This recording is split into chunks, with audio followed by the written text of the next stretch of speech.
Mengawali perjalanan musiknya di tahun 2003, Endah Widyastuti dikenal lewat duo Endah and Reza.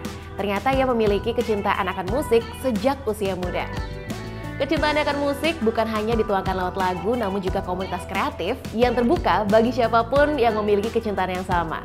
Let's connect with her story, Endah Widyastuti.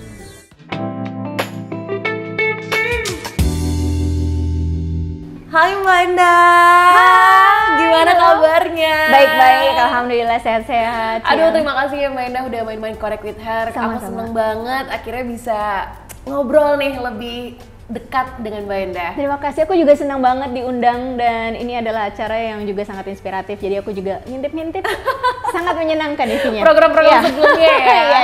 Iya. Oke, aku pengen membahas kali ini dengan Mbak Endah nih, mumpung ada kesempatannya. Peran perempuan dalam industri musik Indonesia kayaknya menarik banget ya. Iya. Apalagi Mbak Endah sendiri udah tertarik sama dunia musik dari umur 12 tahun, 15 tahun ya. 12 tahun udah mulai nulis lagu, 15 tahun ya mulai nulis lagu, 12 tahun belajar gitar. Belajar gitar ya.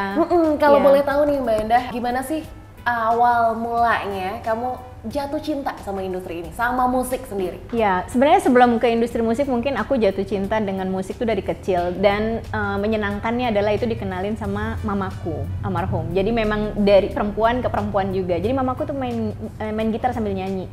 Dan dia mengajarkan aku bermusik dari kecil, nyanyi, dan kemudian selalu didukung kalau mau les gitar dan segala macam. Jadi aku cukup tumbuh di suasana yang bermusik dan orang tua aku juga sangat mendukung.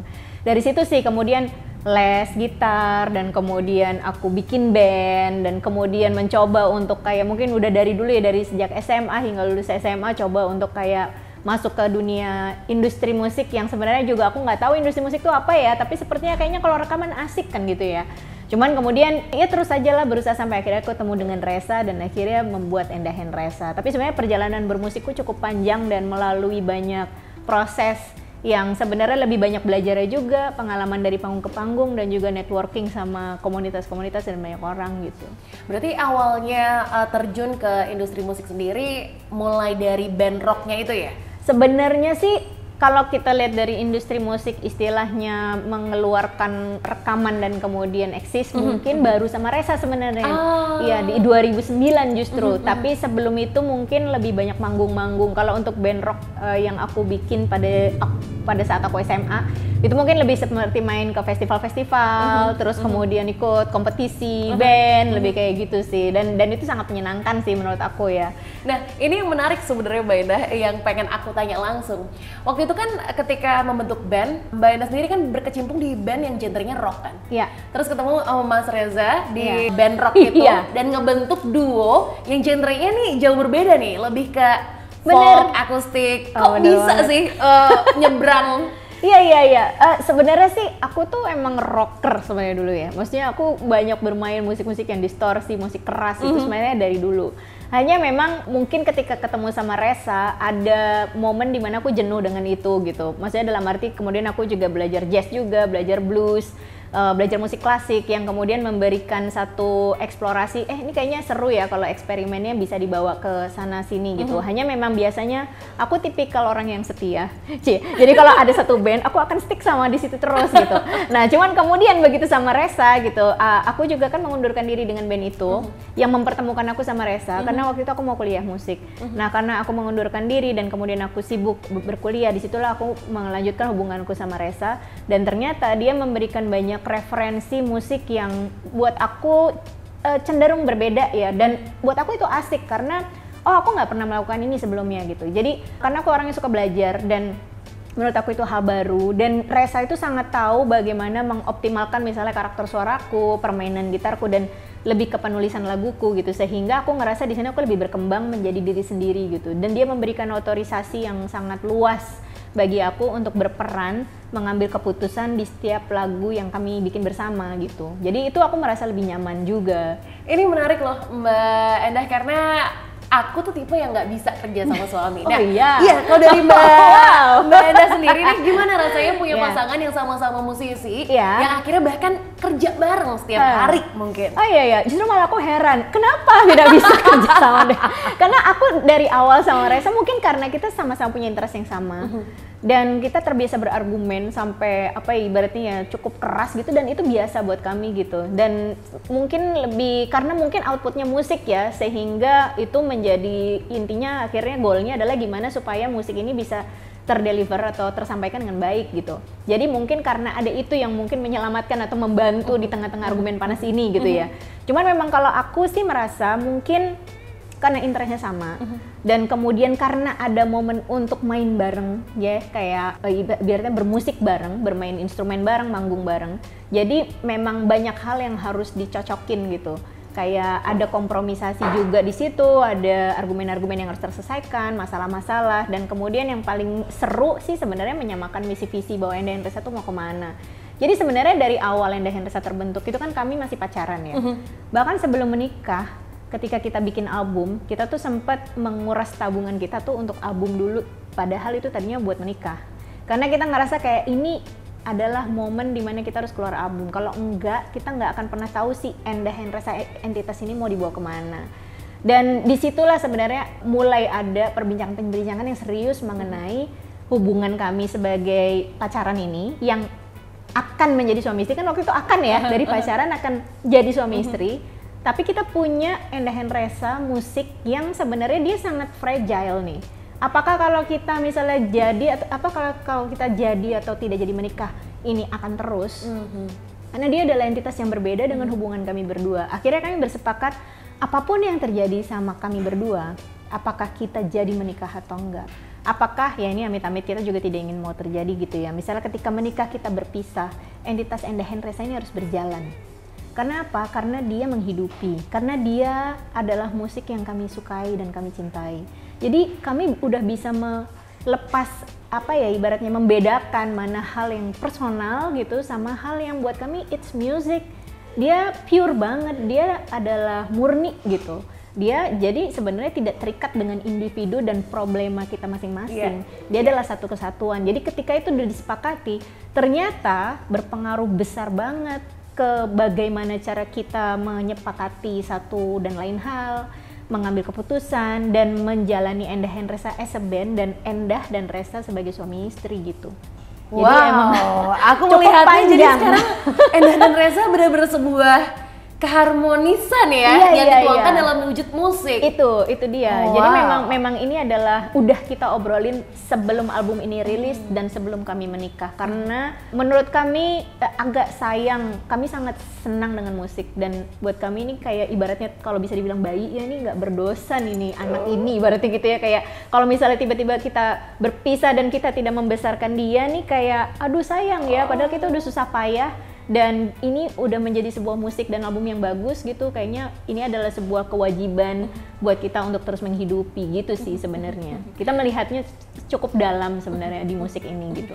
Dan ada nggak sih ups and downs dari Endah and Resa sendiri sebagai duo? Wah banyak sih. Yang mungkin bisa dibagikan yang paling memorable, dan akhirnya itu jadi tolak ukur di mana Endah dan Resa terus eksistensinya sampai sekarang. Ya ini kalau gini nih lumayan sentimental, dan aku harus menjaga emosi supaya tidak menangis ya. Ya, jadi sebenarnya aku tuh percaya ya, sebenarnya di setiap, ini bukan masalah perempuan atau laki-laki, mungkin lebih ke pasangan ya. Dan apakah ini pasangan hidup ataupun bekerja, aku rasa kita perlu support satu sama yang lain. Jadi sebenarnya Endah Henresa ini tuh ketika kita memutuskan bersama-sama berjalan bermain musik, itu sebenarnya justru malah lahir di tengah-tengah kesulitan. Jadi ketika 2 tahun kami pacaran, dan ketika di tengah-tengah Endah Henresa ini sedang mau merilis album pertama, mau merekam, itu tiba-tiba Mas Resa ayahnya kehilangan pekerjaan suddenly karena bosnya buron. Jadi tiba-tiba, mungkin bukan PHK ya, kalau PHK masih ada pesangon, ini nggak ada sama sekali, tiba-tiba terputus mata pencahariannya. Di situ Mas Resa tuh bingung banget karena dia harus membayar kuliah, udah masuk semester akhir. Dia sempat kayak, aku nggak usah lanjutin aja ya karena nggak bisa bayar. Tapi kemudian aku bilang, ayo kita bareng-bareng. Padahal waktu itu masih pacaran dan belum ada keterikatan apa-apa. Maksudnya bisa aja kayak, oke, kamu susah ya hidup sama kamu, aku cari yang lain gitu. Tapi kayaknya enggak, karena menurut aku ada nilai yang bisa diperjuangkan bersama. Itu menurut aku esensi hubungan tuh bisa seperti itu. Jadi ketika aku sama Mas Resa menghadapi kesulitan itu bareng, jalan keluarnya dalam musik. Kita akhirnya manggung reguler, kita akhirnya main di wedding-wedding, main di acara-acara kantor, itu for the sake of gimana caranya supaya Mas Reza dan keluarganya bisa survive. Jadi memang kami tuh realistis banget dan musik itu bisa membawa itu ke kita. Jadi kalau ada yang bilang, Indah Reza idealis, mungkin, tapi sebenarnya ini lahir karena sebuah hal yang realistis. Kami butuh uang pada saat itu untuk hidup. Dan buat aku itulah nilai yang aku jaga ketika aku bersama Mas Reza, bahwa melalui musik ini ternyata kita memang bisa bareng-bareng sama-sama. Itu yang pertama. Yang kedua adalah ketika kita harus menghadapi kenyataan sulit ya, memang hidup sebagai musisi karena memang tidak ada kepastian, misalnya kayak nggak ada gaji bulanan, nggak ada tunjangan ABC. Jadi memang ada momen-momen di mana ada uang dan nggak ada uang, ibaratnya gitu ya. Dan itu kan permasalahan yang cukup common sebenarnya gitu, mendasar lah ekonomi. Tapi memang aku percaya banget dengan Mas Reza bahwa kita tuh memang berdua sama-sama bekerja keras. Jadi apapun ayo kita hadapin dan kita mencoba untuk mengatur keuangan ini bersama. Jadi Taurus dan Scorpio ya. Iya, gitu. Dan kemudian kita belajar mengenai keuangan. Jadi kita waktu itu kemudian konsultasi keuangan, ada financial advisor, manajemen, dan ternyata itu sangat membantu. Jadi ada masalah literasi keuangan yang ternyata itu sangat membantu bagaimana kami bisa mengkomunikasikan pendapatan atau misalnya tujuan kami untuk bermusik dan memisahkan mana yang aset, mana yang punya pribadi dan segala macam. Dan itu menurut aku sangat penting untuk kelangsungan karir ini. Dan ternyata ketika menjalani down ya, misalnya kayak tadi masalah keuangan, masalah ketidakpastian, itu sebenarnya kemudian aku selalu berkaca bahwa selalu ada jalan keluar sih. Tidak mungkin tidak ada jalan keluar. Dan buat aku esensi dari punya pasangan atau misalnya punya suami gitu ya, bagaimana kita bisa seperti teamwork. Jadi kita ayo sama-sama cari jalan keluarnya apa. Dan kalau aku sama saya sampai sejauh ini alhamdulillah selalu ada jalan keluar.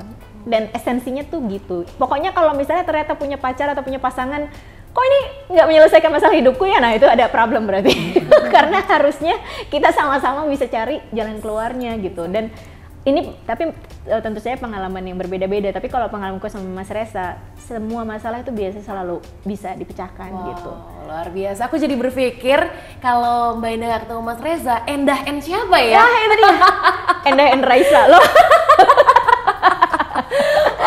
Sekali Mbak Indah. Iya. Dan aku juga percaya sih bahwa peran, maksudnya dalam arti memang antar pasangan ya, baik itu perempuan dan laki-laki, kita juga harus menerima bahwa setiap orang itu punya peran ya. Dan mungkin kalau kita karena mungkin perempuan gitu sangat sensitif dengan hal misalnya keuangan atau misalnya hal-hal yang berkaitan dengan rumah tangga yang memang karena mungkin kita sehari-hari di situ gitu. Dan itu tuh seperti mendapatkan satu kebebasan dari misalnya Mas Reza gitu. Dan disitulah aku ketika mendapatkan kebebasan untuk menjadi diriku, bahkan aku bilang aku mau bermusik terus ya. Oh ya udah nggak apa-apa, ayo kita bareng-bareng.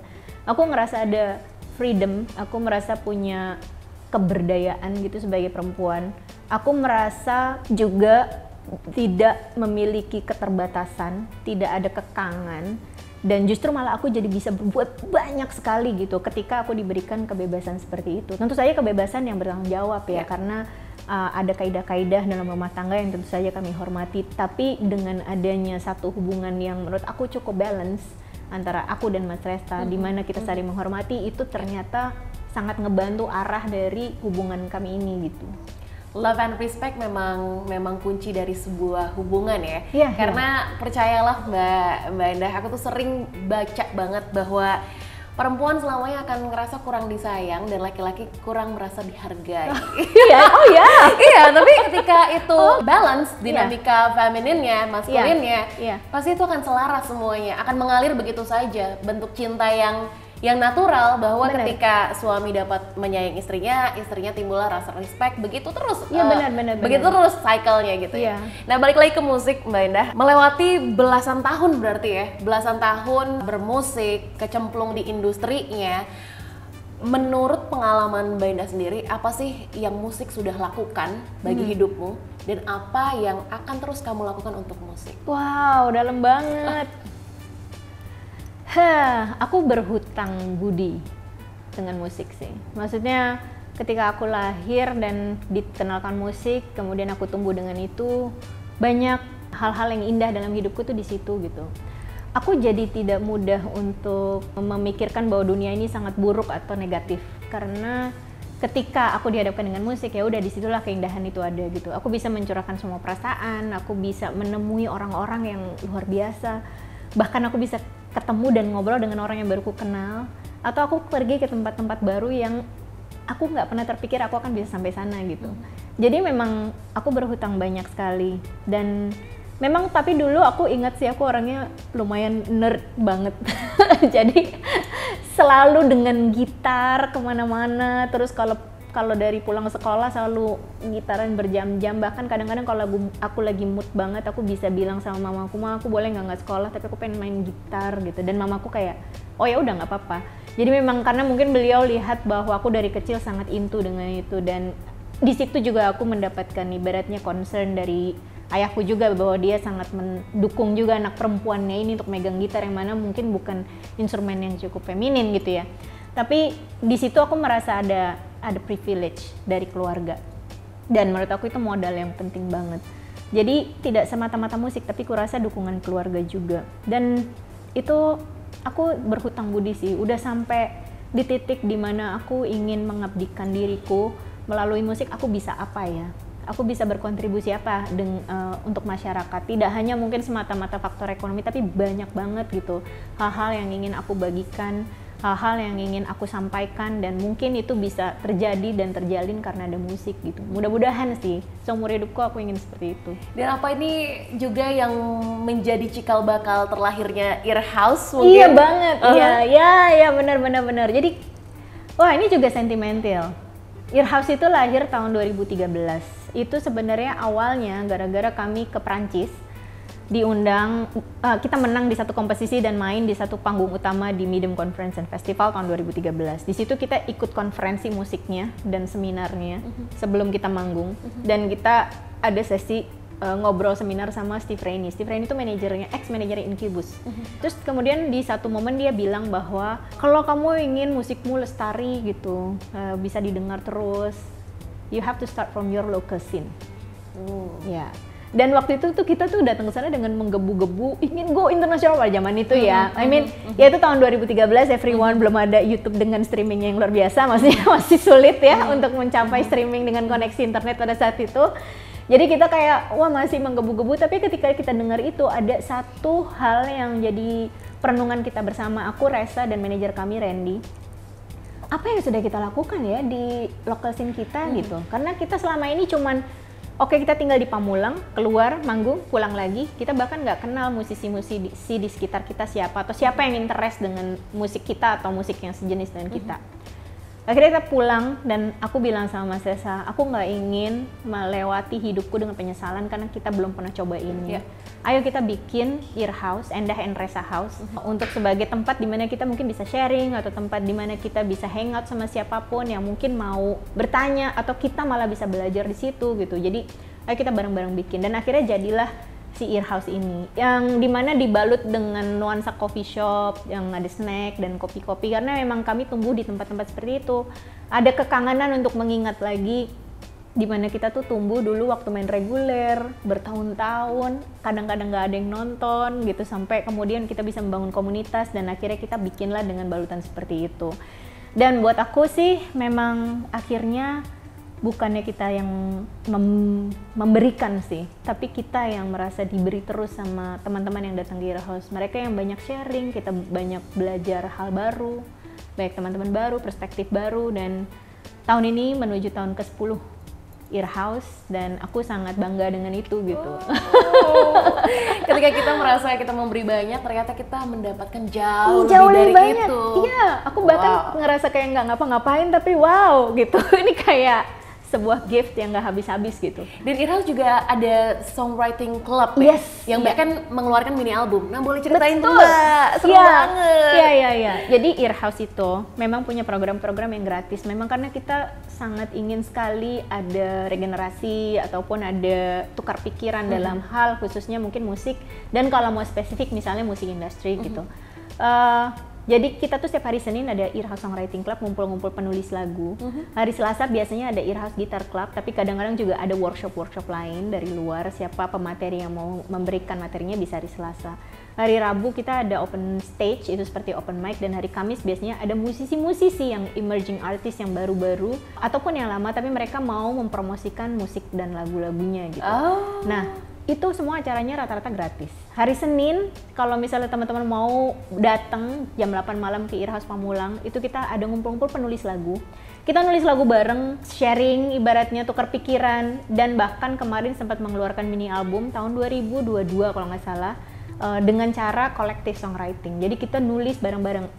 Itu menurut aku mungkin penulis lagu yang terbanyak kali ya. Di dalam satu album itu ada sekitar 40 atau 50 penulis lagu yang terlibat dalam satu album itu.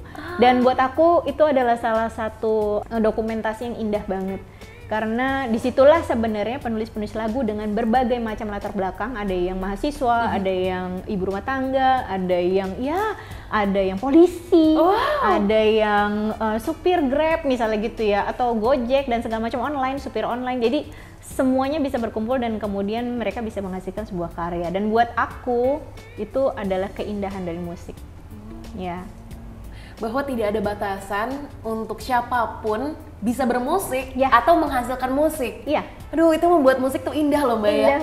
Indah banget. Iya. Nah, aku juga penasaran karena waktu itu Endah Endreza pernah touring bersepeda ya. Iya. Yang disebut dengan Indie Ride. Oh iya, kan? indie banget. Yang akhirnya di situ keluar lah Mbak Skena. Tato kecil-kecilnya pada ada. Tapi akhirnya dari Indie Ride itu terlahirlah lagu Long Lost Friend. Yes, ya betul banget. Nah, boleh nggak Mbak cerita tentang perjalanan itu? Aku tuh sama Sasa ya, inilah yang aku sukai dari suami aku. Apa yang kita sama-sama gemari itu bisa lakukan bersama. Maksudnya nggak pernah terpikir gitu ya, maksudnya kami sebagai musisi terus tiba-tiba terus sepeda gitu. Tapi emang ya lagi-lagi kita belajar dari orang sekeliling kita. Kebetulan fotografer dan videografer kami yang kebetulan kami udah kenal sangat lama, itu memang dia adalah seorang pesepeda yang sangat bisa dibilang seniman sepeda lah. Dan kita belajar dari dia, dan pada saat itu kita gandrung banget bersepeda akhirnya gitu. Dan di situ tercetus, aku bilang kayaknya sebelum hidupku ini berakhir, aku suka mendramatisir sesuatu ya. Sebelum aku ini hidupnya berakhir di dunia, aku tidak ingin ada penyesalan. Ayo kita sepedahan jauh yuk gitu. Dan kemudian itu terjadi. Kita sepedaan dari Semarang ke Jogja, melewati Salatiga dan Solo, itu kurang lebih sekitar 200 kilo, apa kalau nggak salah 250. Terus kemudian kita start lagi dari Malang ke Surabaya, itu kurang lebih 100 kiloan lah. Dan itu adalah achievement yang menurut aku kayak, dan kembali lagi gitu, pengalaman yang mungkin sekali seumur hidup ya, aku nggak tahu gitu, yang bisa aku lakukan dengan suamiku. Dan ketika Endah Endreza bikin Indie Ride, kita disupport sama beberapa ibaratnya brand gitu. Dan kemudian di akhir acara kita harus ada press conference. Dan di situ tiba-tiba Mas Reza bilang, kamu bisa nggak bikin lagunya? Oke, itu tuh tinggal besok ya press conference. Dan itu aku baru sampai banget dari Malang, Surabaya mendarat, baru lap-lap keringat. Kita besok press conference pagi, kamu bisa bikin lagunya? Oke, dan aku kayak hanya punya waktu besok paginya, aku hanya punya waktu sekitar 2 jam sebelum press conference, dan aku langsung nulis ibaratnya di mobil bahkan gitu, hanya membayangkan ini kayaknya notasinya gini, chordnya seperti ini dan ABC, dan kemudian aku komunikasi dengan Mas Reza. Intinya adalah Long Lost Friend ini lahir benar-benar murni merangkum perasaan dan bagaimana aku bisa melihat sisi Endah Endreza yang apa ya, bahwa kita tuh selalu punya kerinduan terhadap masa kecil. Dan kalau aku bilang Long Lost Friend ini seperti sepeda yang aku tuh dari dulu tuh sebenarnya suka banget naik sepeda. Hanya mungkin karena udah termodernisasi ya, udah semua serba mobil, kendaraan bermotor dan segala macam, itu jadi terlupakan. Dan aku merasa ada kerinduan dan kesenangan ketika aku menghabiskan waktu sama temanku ini yang mana si sepeda ini. Lahirlah akhirnya lagu Long Lost Friend yang menurut aku salah satu karya yang sentimental dan merekam bagaimana aku dan Mas Reza struggling banget sepanjang perjalanan dan punya kenangan yang menurut aku bisa aku banggakan sepanjang hidupku sih. Bahwa aku pernah bersepeda dengan suamiku, I mean like, hello, kita musisi yang ya ampun gitu ya, apa adanya ini, tapi kita bisa mewujudkan kita pengen sepedaan dan itu terjadi gitu. Wow. Yeah. So, long lost friend. Ya. Yeah. Jadi bisa dibilang dari sekian banyak lagu yang telah lahir dari Endah dan Reza, ini yang paling memorable. Enggak juga, banyak sih yang lain. Oke, satu lagu yang paling memorable bagi Mbak Endah. Memorable tentu saja When You Love Someone. Oh. Iya. Yeah. When You Love Someone itu tuh berarti hampir 20 tahun karena dia lahir di 2004. Aku juga tumbuh besar lewat lagu itu. Iya. Lagu itu lahir di tahun 2004 dan lagu pertama aku dengan Mas Reza. Mbak Endah nyanyiin dong. Oh my god. Sedikit aja refnya. Ayo. When you love someone, just be brave to say that you want him to be with you. When you hold your love, don't ever let it go, or you will lose your chance to make your dreams come true. Gratis loh nyanyiin langsung di tempat, tapi inspirasinya lagu itu boleh ceritain ke Mbak Endah? Sebenarnya ini juga lumayan spesifik, tapi mungkin akan mengacaukan imajinasi kalian semua karena ini lagu bukan tentang aku dan Mas Reza, bukan. Tapi sebenarnya ini adalah encourage. Aku nggak tahu era sekarang seperti apa, tapi zaman dulu perempuan untuk mengungkapkan perasaannya itu berat banget. Nah, jadi makanya ini sangat spesifik if you want him, when you want him to be with you. Karena mungkin dulu ketika aku kuliah, ketika aku SMA atau kuliah, aku sering banget mendapatkan curhatan dari teman-teman perempuan bahwa mereka tuh sangat suka dengan seorang dan kemudian harus kehilangan karena sama-sama nggak ada yang mau maju gitu. Sedangkan kalau buat aku, I'm a very maskulin perempuan yang sangat alpha ya. Jadi alpha female banget gitu.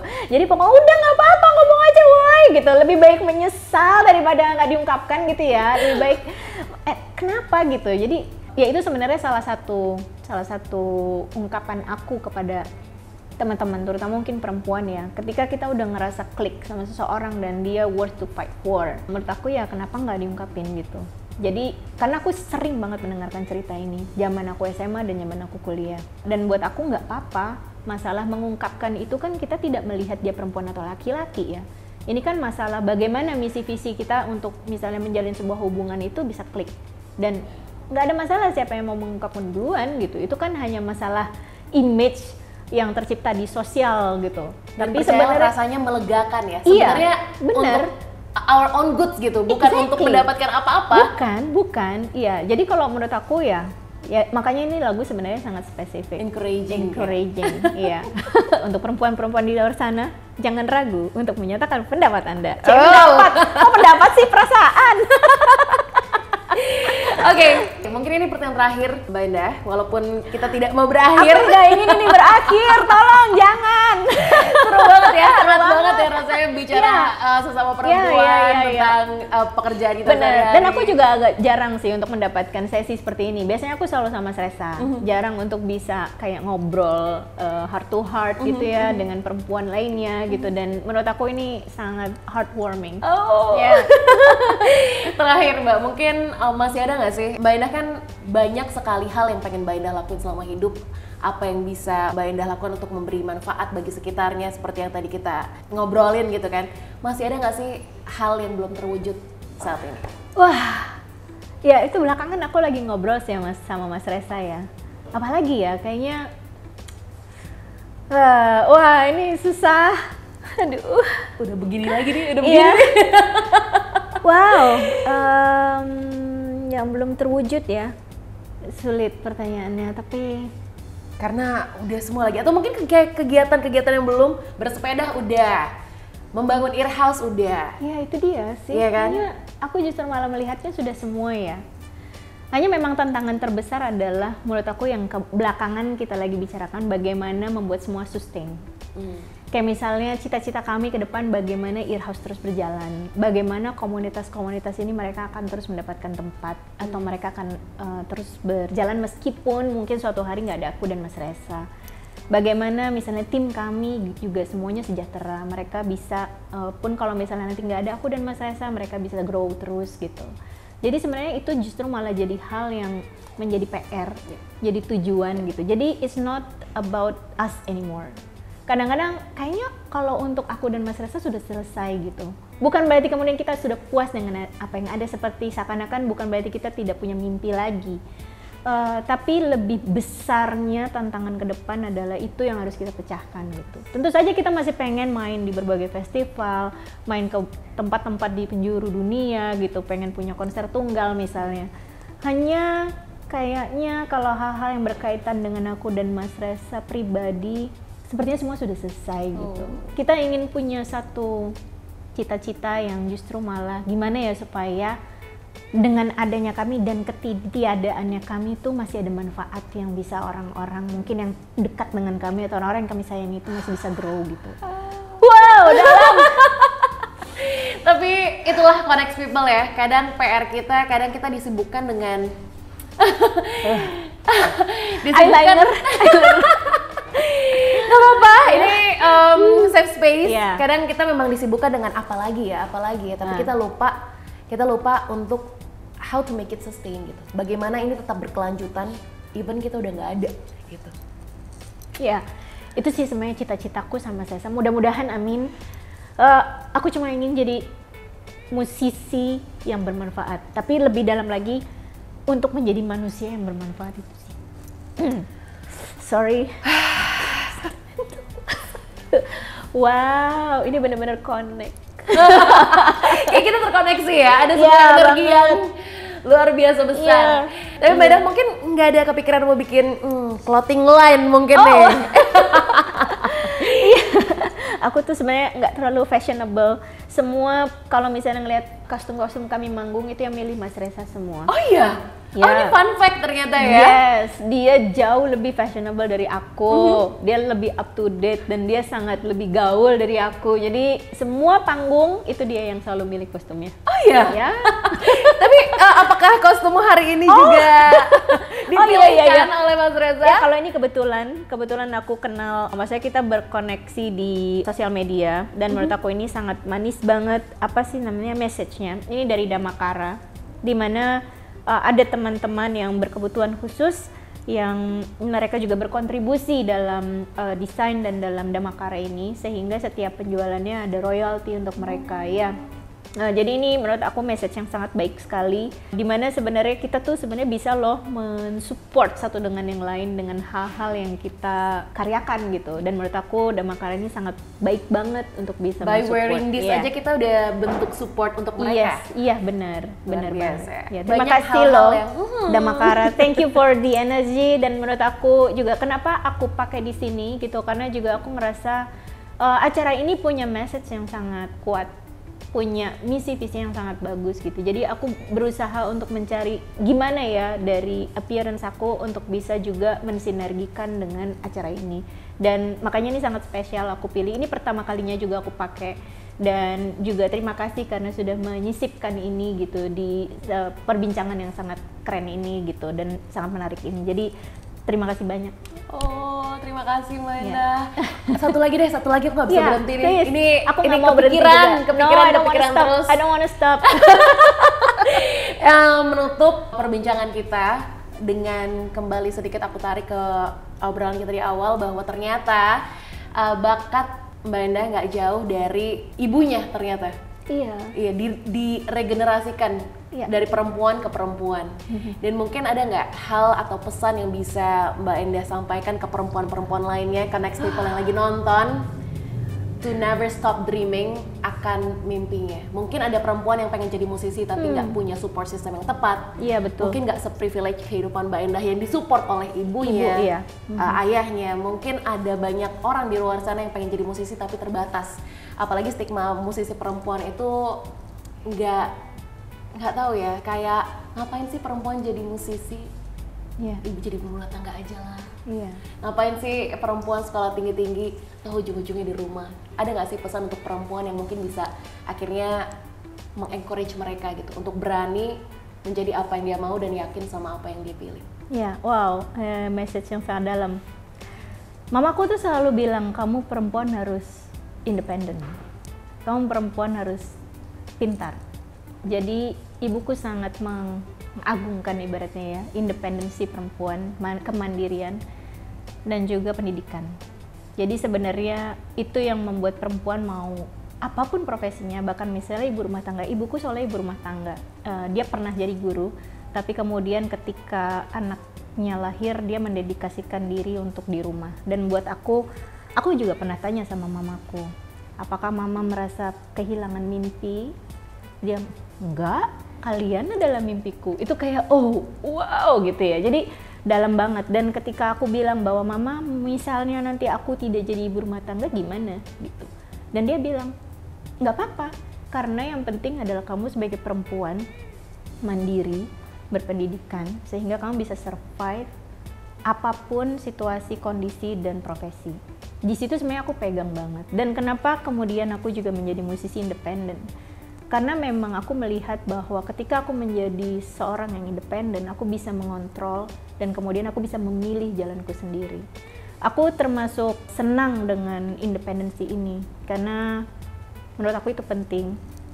Mungkin ketika kita menemukan ketidaknyamanan di sebuah situasi, sebenarnya kita bisa menciptakannya sendiri. Makanya ketika aku ketemu Mas Reza dan visi kita klik, ketika kita memiliki sebuah kemandirian, kita sebenarnya bisa menciptakan dunia kita sendiri. Dan mudah-mudahan buat teman-teman perempuan dimanapun kalian berada yang ingin berkarir, entah menjadi musisi atau hal-hal yang lain, terbentur dengan satu dan lain hal, memang kita harus bekerja ekstra keras, belajar lebih banyak, mungkin menemukan partner-partner yang bisa menciptakan safe zone buat kita untuk bisa mewujudkan mimpi-mimpi kita.